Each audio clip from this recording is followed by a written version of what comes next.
Assalamualaikum warahmatullahi wabarakatuh. Hai teman-teman semua. Perkenalkan, nama saya Rahadatul Aisy dengan NIM 20045023 dari Prodi Pendidikan Geografi Universitas Negeri Padang. Kali ini kita akan membahas tentang konsep wilayah dan tata ruang. Tentunya kalian masih ingat dong dengan prinsip geografi? Ya, tepat kali. Geografi itu berprinsip untuk mempelajari persamaan perbedaan fenomena di muka bumi dalam konteks keruangan. Nah, salah satu bagian dari konteks keruangan adalah wilayah. Wilayah atau region didefinisikan sebagai kesatuan ruang yang memiliki ciri khas atau karakteristik tertentu sehingga menjadi pembeda dari satu wilayah dengan wilayah lainnya.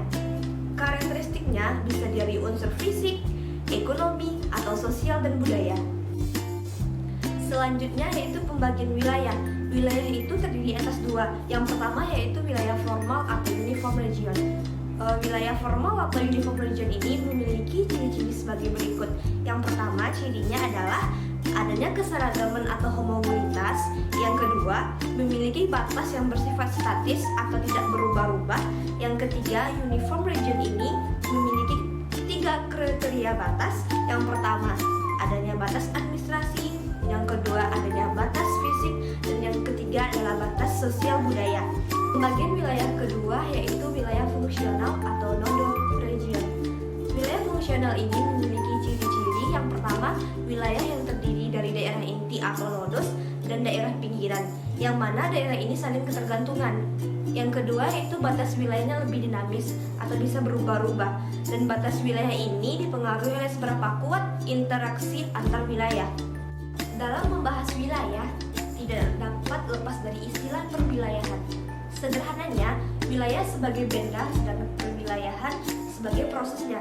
Jadi, perwilayahan atau regionalisasi adalah upaya untuk mengklasifikasikan unsur-unsur yang sama atau homogenitas, yang mana tujuannya untuk mengetahui keanekaragaman dan memantau perubahan gejala di permukaan bumi ini.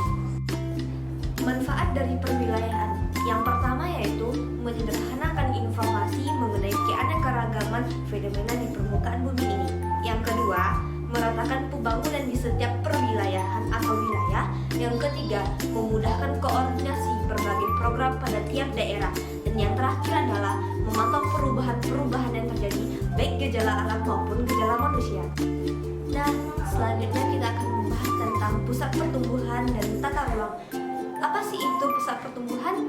Pusat pertumbuhan adalah suatu wilayah yang pembangunannya sangat pesat jika dibandingkan dengan wilayah lainnya.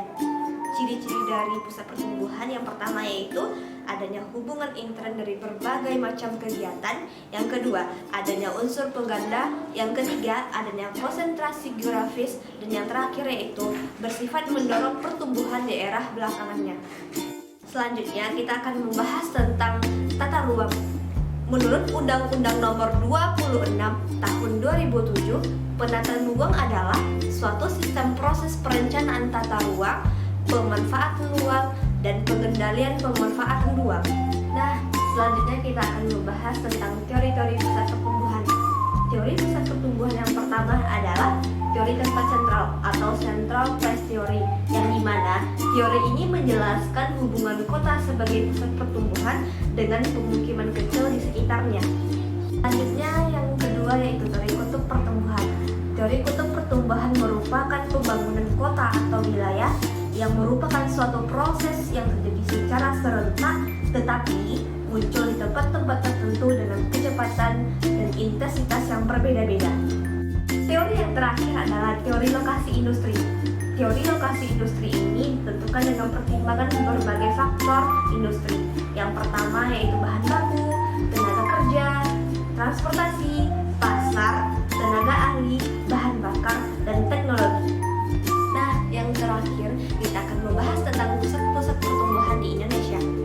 Menurut Badan Perencanaan Pembangunan Nasional atau Bappenas telah membagi 4 wilayah Indonesia menjadi pusat pertumbuhan dengan kota utamanya yaitu Medan, Jakarta, Surabaya, dan Makassar. Yang dimana setiap pusat pertumbuhan atau regional membawahi beberapa wilayah. Setiap wilayah terdiri atas beberapa daerah. Oke guys, sekian dulu video pembelajaran dari saya. Saya tutup dengan wassalamualaikum warahmatullahi wabarakatuh. Dah.